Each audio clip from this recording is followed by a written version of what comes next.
As Xi Jinping, Vladimir Putin, and Kim Jong-un walked together in Beijing, a hot mic picked up an unguarded conversation about organ transplants and the possibility of living up to 250 years. This was not a macabre small talk amongst aging dictators.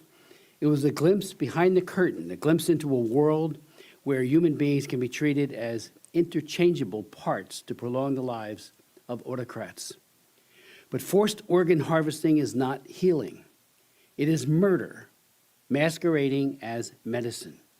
Today, this commission examines one of the most barbaric human rights atrocities of our time, the forced harvesting of organs from prisoners of conscience, death row inmates, and other vulnerable people, especially in communist China. Let me be clear, ethical organ transplantation is noble and life-saving. But what we are examining today is the polar opposite. It is the conversion of the imprisoned and persecuted into inventory. Hearts, livers, kidneys, lungs, corneas, taken from living, sold to the desperate, hidden behind hospital walls, protected by secrecy, corruption, fear, and state power. I shared my first of several hearings on forced organ harvesting 30 years ago on June 18th, 1996, 30 years ago. And as Jan knows, we had many, many hearings focusing especially what was being done horribly to the Falun Gong. And since then, the evidence has become even more disturbing, more detailed, and more compelling. The most persistent allegations in China centered first on the Falun Gong practitioners, peaceful men and women targeted by the Chinese Communist Party for eradication, genocide. Later came mounting evidence concerning Uyghurs, already victims of genocide in the Uyghur region, Tibetans, Christians, death row inmates, and others treated as property of the state. Experts like Ethan Gutman have documented how this atrocity expanded from death row prisoners to prisoners of conscience and religious detainees. The China Tribunal concluded that forced organ harvesting has been committed in China for years on a significant scale. Witnesses at previous hearings have warned us about military hospitals, impossibly short wait times in order to procure an organ, organs available on demand, and a transplant system that cannot withstand scrutiny. And yet, Beijing now asks the world to believe that the problem has somehow been solved.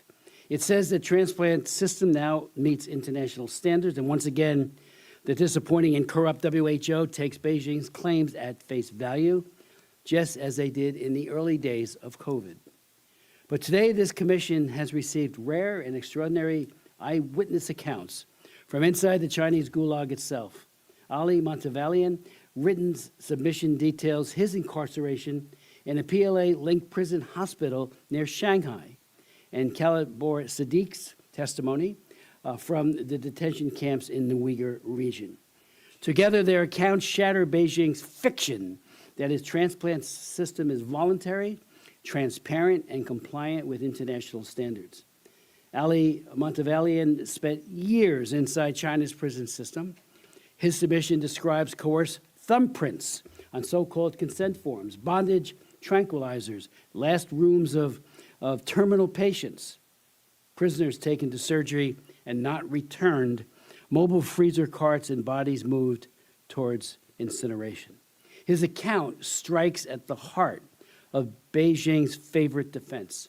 The Chinese Communist Party told the world it had ended the use of executed prisoners' organs. And I would just again point out parenthetically, and Sam will remember this, Sam Brownback, Harry Wu brought over a guard who brought evidence that was absolutely compelling, and he testified in the late 90s. And he pointed out that the ambulances would be lined up one after the other. They would shoot the prisoner, not to kill, but to just put them into a coma, take their organs, and then that individual would die. And you know, that was almost 30 years ago. The 30-year-ago hearing didn't have that, but Harry Wu was just amazing in what he brought forward. And there were people in the administration then that didn't want to hear that. And we tried, but they didn't want to hear it. Inside the prison hospital system in 2020 and 2021, years after being told the world it had stopped taking organs from prisoners. Ali says he saw unconscious, shackled men, known as sleepers, brought by armed personnel directly into the surgery rooms. They never returned. My God, what a nightmare. This is not voluntary donation.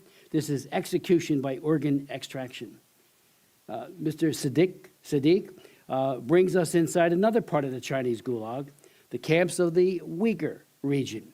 I will not summarize his testimony in detail because in just a few minutes she will speak for herself. But her account shows a system where human beings are reduced to commodities, where state controls the body as well as the mind, and where coercion and fear are used to destroy dignity.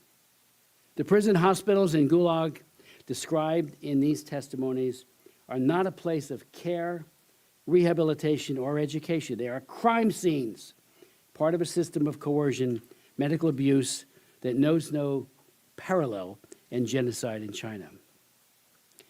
Organ crimes are not just a Chinese problem.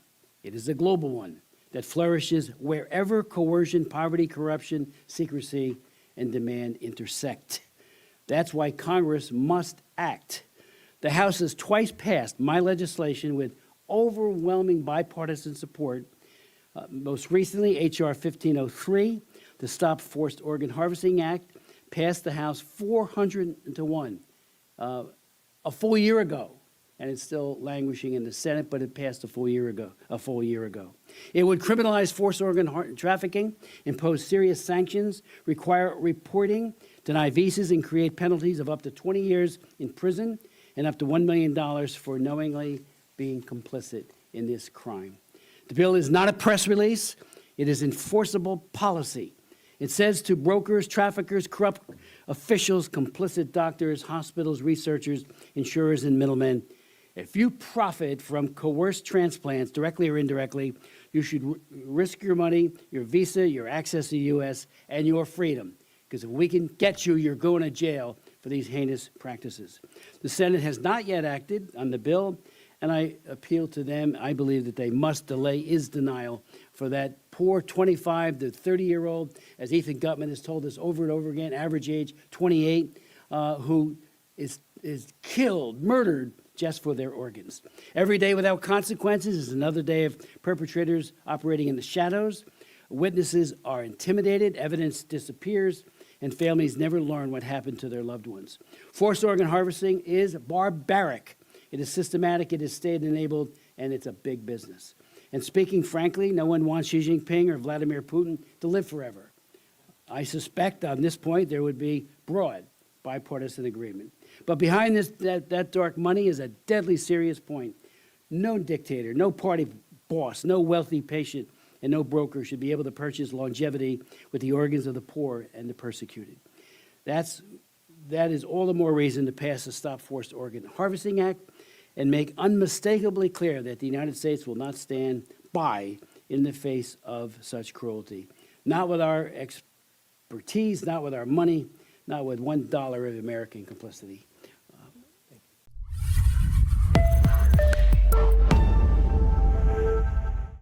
In the Chinese transplant industry, humans are the only element that can't be fully controlled. That's why I swear by field research.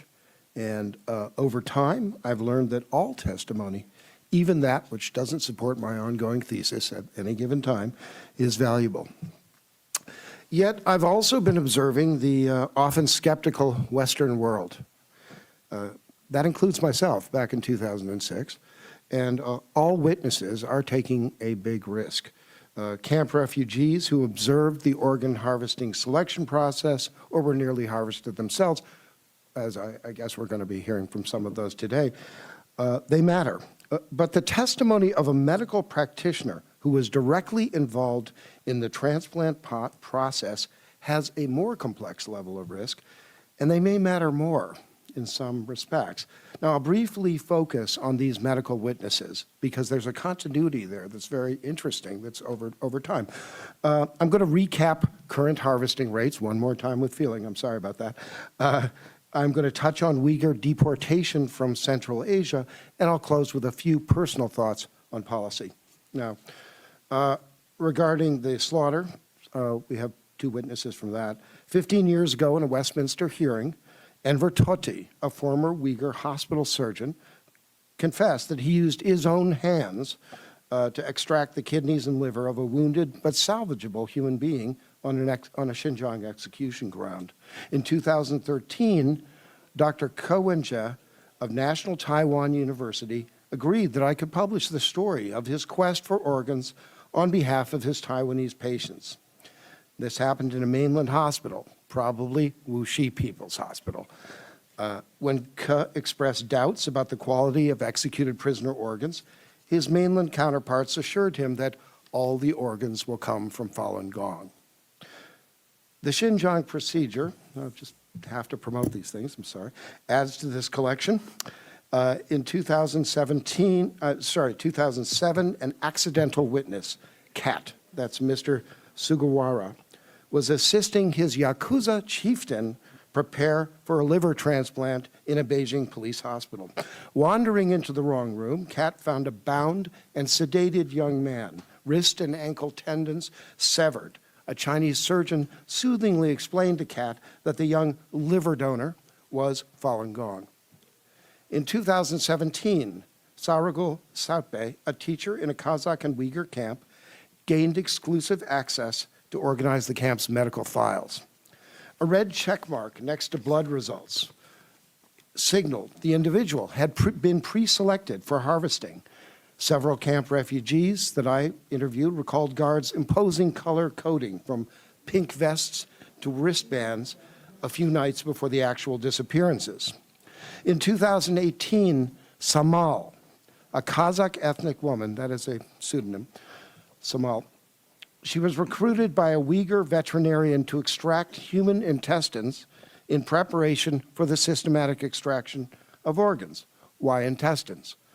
Because their workspace was in a secret medical compound 4 floors under a Uyghur and Kazakh concentration camp with substandard ventilation. And an update. Well, Dr. Ke of Taipei knew that the Falun Gong were being harvested. According to his Chinese colleagues, Ke became the teacher of ECMO to mainland China. That was, let me translate that. That is directly instructing Chinese surgeons to exploit an off-label procedure for live organ harvesting.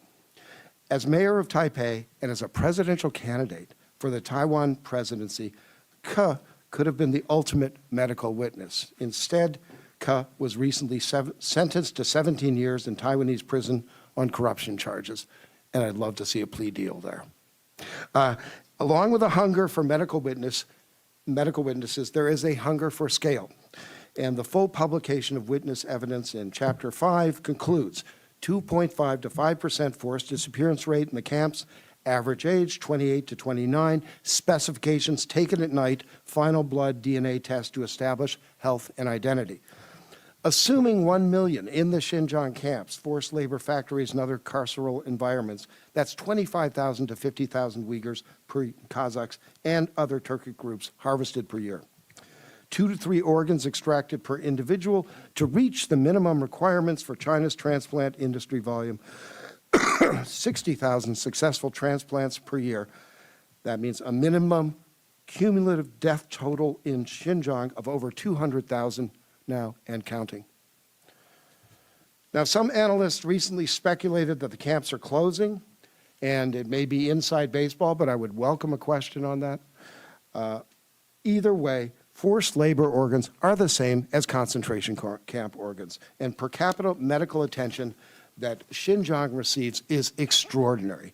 Beijing recently pledged 6 more human organ transplantation medical institutions in the region by 2030. Now, the roundup of Uyghurs from China's neighbors is also extraordinary. My interviews established that 88% of Tajikistan's Uyghurs and 87% of Kyrgyzstan's Uyghurs have been deported back to Xinjiang. I also documented a new Chinese military base just north of Tajikistan's Kolma Pass, about 30 miles from a Tajik mine speculated to contain 50% of the world's uranium. The energy and mineral reserves of the Pamir and Kyrgyz mountain ranges are the South China Sea of China's western frontier. With Russia at war, without a U.S. presence, a new 9-dash line is theoretically possible. Regarding policy, we'll close with this. I like all the bills, but I support passing the Stop Forced Organ Harvesting Act first because it follows the surgical lead. The International Society for Heart and Lung Transplantation put the Chinese transplant industry and implicitly the Transplantation Society on notice with an academic boycott of China in 2022. Withdrawal of legitimacy by the political side should now be immediate and comprehensive. Nothing changes without embarrassment and trauma.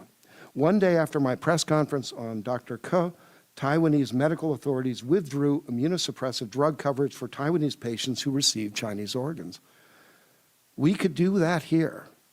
And instead of attempting to police the entire import-export medical industry, we could immediately investigate Thermo Fisher for providing the DNA test used on an estimated 10 million Uyghurs and Kazakhs. A word on limitations. The party responds to embarrassment by hiding, adapting, altering the production process, and adding new layers of complexity. We've seen this in forced labor. Beijing loves games, so we might need to consider changing the stakes of the game. I don't have a 20-point plan here, just a parting thought. Falun Gong is a Han Chinese majority Chinese spiritual movement. And they have no choice. Their sacred mission is to change China, and they deserve our support. Yet small nations rise. Often it's a delayed response when mass murder and wanton neglect have placed their future survival as a people in question. The potato famine, Ireland, Ukraine, Stalin's mass starvation, Israel, the gas chambers, East Turkestan, organ harvesting. Re-entering history is a bloody affair, yet these nations came back from the dead. Even if it begins as a cynical negotiation tactic, a tacit threat, a Uyghur state, even a democratic Uyghur state, is possible, and the liberation of Central Asia is also possible. For the party, that's the nightmare scenario. And the most improbable scenario of all is the systematic reform of the Chinese transplant system.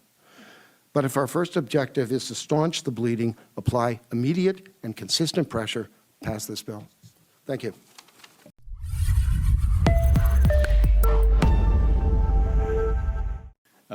Where the summit is taking place in China. I think this is just such an incredibly timely thing. And while these are hearings and things that you're familiar with and have been familiar with for years, the public is not familiar with these topics, unfortunately.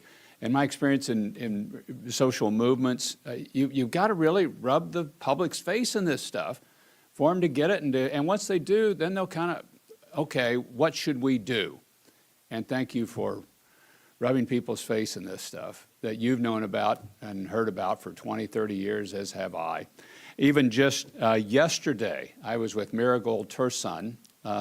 She's featured in our book, China's War on Faith, and she's a Uyghur.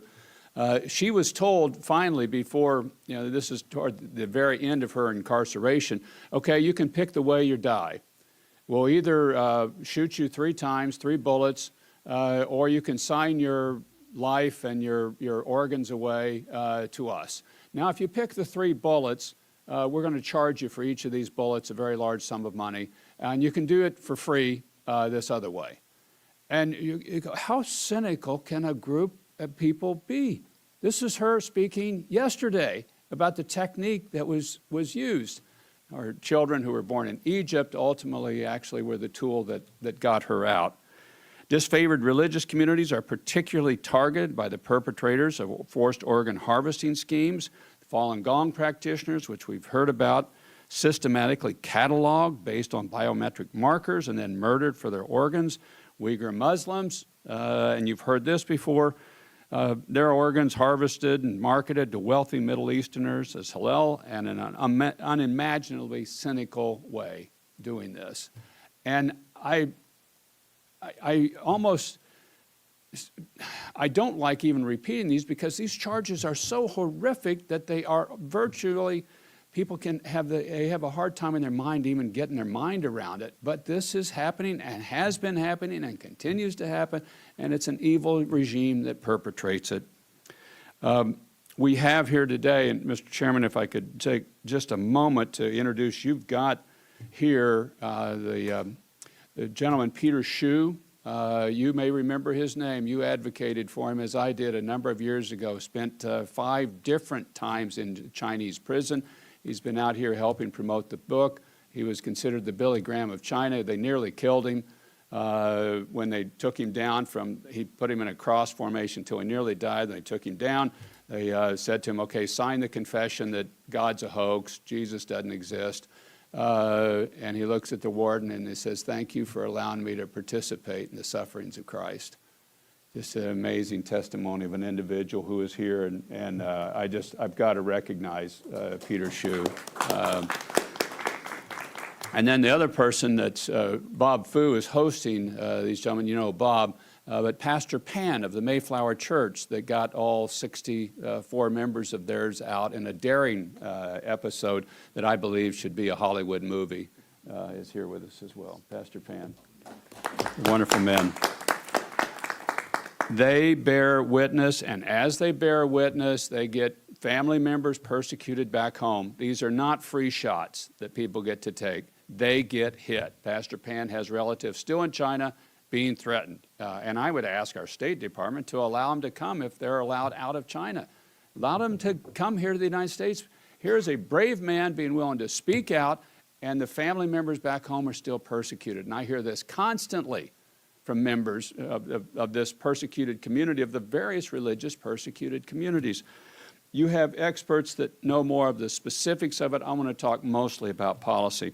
Number one, the United States should lead a global coalition of governments, academics, medical, financial institutions, and religious groups to openly condemn forced organ harvesting and take concrete steps to end the international complicity in this practice. We need a big coalition to come together and to say, this is horrific, it deserves to be no place in a modern world, and we should condemn it. The White House or Congress should host a global summit of religious, democratic, and political leaders calling for religious freedom for everyone everywhere, including in China. This is a hallmark issue for us, and on our 250th birthday, this founding of the country is based, the early settlers, primarily on seeking religious freedom. And it's still a hallmark human right of the soul, the right that's closest to who we are as a being, and these are the people the most persecuted. It would help, and it would help them substantially. We ask President Trump to raise with Xi Jinping the release of Pastor Ezra Jin, and he's said that he's going to seek that release. Jimmy Lai, and I would add, the 9 Catholic bishops currently in detention in China that we don't know their whereabouts. 9 Catholic bishops, and we don't know where they are. They're incarcerated. And I would ask as well that Pope Leo would criticize China publicly for the ongoing genocides in that country of the Muslim Uyghurs, of Falun Gong, of the Tibetan Buddhists, and seek the release of these 9 Catholic bishops that are detained in China. And, Mr. Chairman, I've got another set of additional recommendations that I want to submit for the record, but one of them, we host the G20 summit this year. We should have in that a major section on religious freedom. As we bring these world leaders of the top countries here, we should be talking about religious freedom and condemning publicly forced organ harvesting at that event. This would be something that Dr. Gutman points out, the embarrassment factor. It's a true issue, and you and I both know it. You've got to raise the profile of these issues to the point that governments are embarrassed before something happens. We should do that at the G20 summit as well. And then finally, our media, Hollywood, academia, big business must start shining a light on these horrific practices being conducted by the Chinese government and no longer look the other way.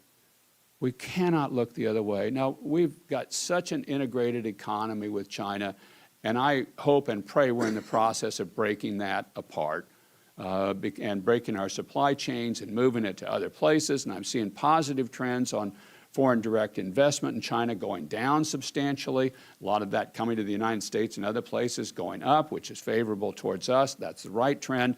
It's going to take several years to disentangle these two economies, but we really have got to be clear-minded that we have to move this way. This is a communist regime in China that seeks our removal from the leadership on the world stage. And whichever one of these systems, and I contend that, and I'm going to end with this point, that we're in a clash of civilizations now. And one point of that is the communist group and authoritarians that look at the world and individuals as tools to be controlled or economic entities alone. And they are pushing aggressively and attacking us today. And on the other side is Western civilization. It's the United States leading a Western civilization that's built on a Judeo-Christian ethic, that everybody is created in the image of God. They are entitled to incredible dignity. They have inherent worth of who they are, and they have rights by virtue of who they are as an individual. They have rights. These two systems are in conflict and clashing. And I think we've just got to start being much more clear-eyed about what the stakes are, because whichever of these systems wins will direct how societies move over the rest of this century. And we're in this fight, and we're in it now. And we've got to sound the alarm to the public and move forward aggressively to win this fight. Thank you, Mr. Chairman.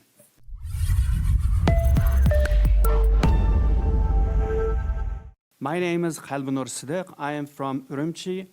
Our homeland is Turkestan. I'm a witness to the detention camps, and I am ethnically Uzbek. For 20 years, I worked as a Chinese language teacher and I held important administrative positions at Urumqi No. 24 Elementary School.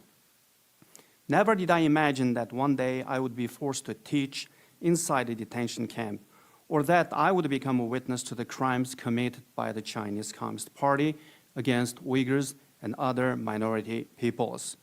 Today I stand before you to speak about atrocities, including the possibility of organ harvesting. I'll tell you only the truth, only what I personally witnessed and experienced. In March 2017, I was sent under a 6-month contract to teach in a man's camp located on a mountain in Saifango Village, number 5 Saifango Village, Urumqi City.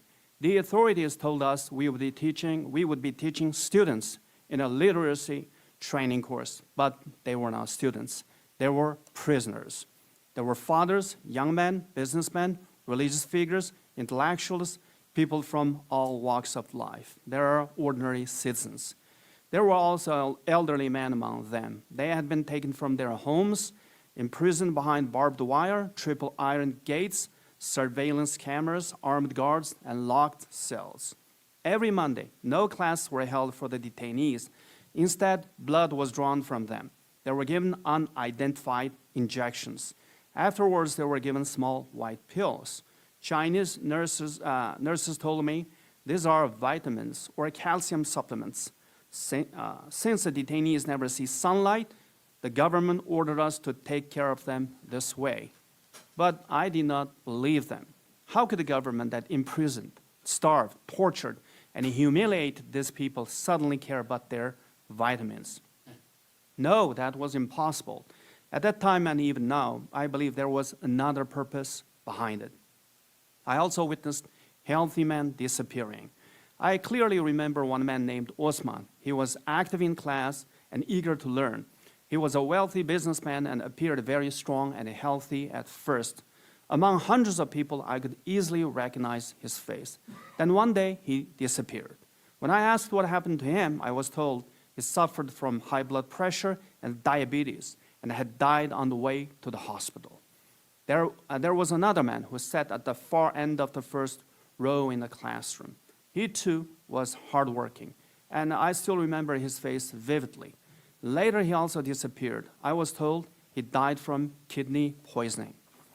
I did not believe in these explanations. Every day in the classroom, detainees were constantly replaced. Older and stronger prisoners were taken away, while new ones arrived. A familiar face disappeared, and we were expected to accept whatever explanation the guards gave us. Later, when I testified before parliaments in various countries, I was asked about the disappearance of detainees and organ harvesting. I told them what I had heard while working in the camps. The special police driver who transported me and the police officer assigned to accompany me often talked among themselves. They said, right now in our country, the halal organ trade is booming. The detoxification center in Michuan County, Urumqi, has now become an organ transplant center. I did not witness the surgeries. I did not personally see organs being removed, but I heard these conversations. Later, after hearing my testimony, a close relative and friend of mine living in Europe, married to a foreigner, spoke to me on the condition of anonymity. She personally told me that Michuan's detoxification center had indeed been transformed into an organ extraction hospital. In 2018, she and her foreign husband were sent there for medical examinations before leaving for Europe. During that process, she saw many young detainees wearing prison uniforms, lined up under heavy Chinese police supervision, entering designated rooms. She also observed that the number of doctors had increased greatly, and that doctors were carrying unusual containers in their hands as they exited the rooms. She told me this and begged me to speak about it in my testimony. So for the second time, I heard directly from someone I personally knew, someone who claimed to have seen with her own eyes that this place had become an organ harvesting hospital. In the camps, I witnessed blood collections from detainees, injections, forced medications, disappearances, and the secrecy surrounding everything. Therefore, if you ask me today whether I believe the Chinese Communist Party turned Uyghurs in the camps into a source of profit through a so-called halal organ trade, my answer is yes, yes, 100 times yes. While I was in these camps, I witnessed horrors beyond words. Chinese police humiliate detainees to a level no human being should endure. They stripped them of their humanity. They did not call them by their names, but by numbers. They tried to break their minds, destroy their faith, and erase their destiny. Let me tell you more about what I witnessed, so the world will never forget about the genocide that's taking place in East Turkestan. When I first entered the men's camp, I walked into a building surrounded by barbed wire, electric doors, armed police, soldiers, locked gates. The detainees were brought out from their cells. Chains and shackles were on their hands and feet. Many still had unshaven beards because they had only recently arrived. Their eyes looked at me with desperation, as if I had come to save them. But I could not save them. I could not even help them. Guards surrounded me everywhere. The cells were dark. The windows were still shut. The detainees slept on bare concrete floors with only a thin blanket. For all 3 meals, they received only a small Chinese bun and watery rice soup. They were allowed to use the toilet only for a very short period of time. During the entire 6 months I was there, they were never once allowed to bathe. Their bodies weakened, their face changed. Healthy people become thin, pale, and exhausted. I taught 4 hours in the morning, 2 hours in the afternoon, sometimes even for additional hours during inspection periods. But gradually I realized the purpose there was not education. The purpose was control. Later, detainees were forced to memorize red songs, patriotic songs praising the Chinese Communist Party and Xi Jinping, and political slogans. The detainees were forced to praise the same Communist Party that had imprisoned them. They were forced to express gratitude toward the very system destroying them. During lessons, police would call detainees out, not by name, by their number, then take them for interrogation. The interrogation room was next to the classroom. Shortly after they were taken away, heartbreaking screams could be heard. They were tortured with devices such as electric batons, electric tiger chairs, electric gloves, and electric helmets. After my 6-month assignment in the men's camp ended, I was sent to a women's camp located at Tugong, Saibak District, Urumqi. There I saw many women and girls. Most were highly educated. Their hair had been cut short. They wore gray prison uniforms with blue numbered vests over them. Their faces were pale and lifeless. About 90% of these detainees were between 18 and 40 years old. The remaining 10% were older women, some even in their 70s and 80s. These women and girls were also given medication and unidentified injections. As a result,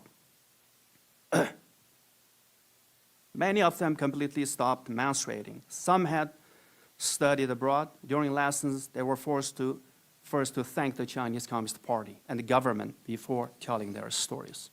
One woman said she had recently given birth and still had a nursing baby, but her breast milk had stopped.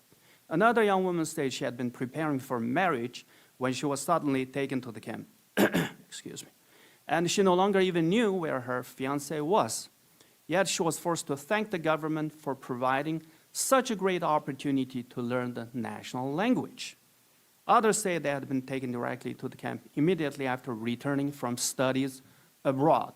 From the way these women painfully sat and stood, I could sense the severe abuse they had suffered. Tears constantly streamed from their eyes. In this camp, I heard about rape and sexual violence committed by Chinese police. I heard that guards use electric batons and other weapons to abuse these detainees.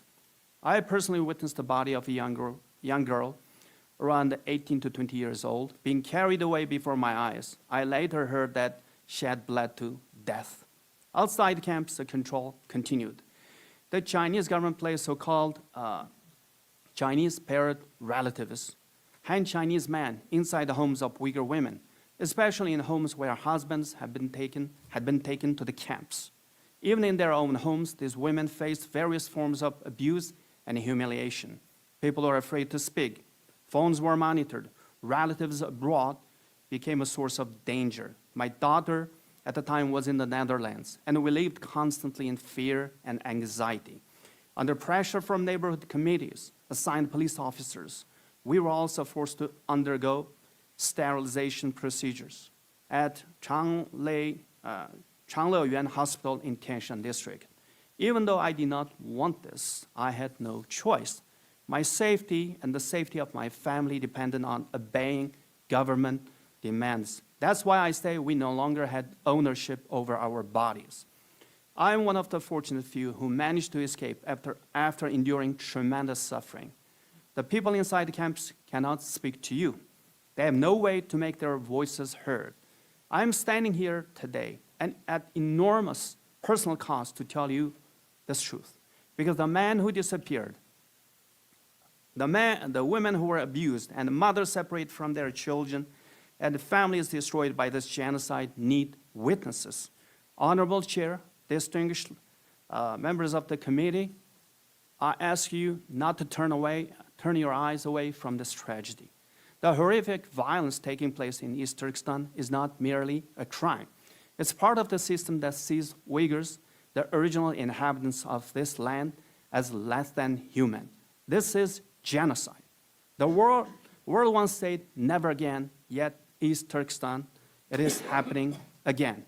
I ask the U.S. Congress never to forget the Uyghur genocide. I urge you to continue your investigations and hold the Chinese Communist Party accountable. Thank you. Thank you so very much,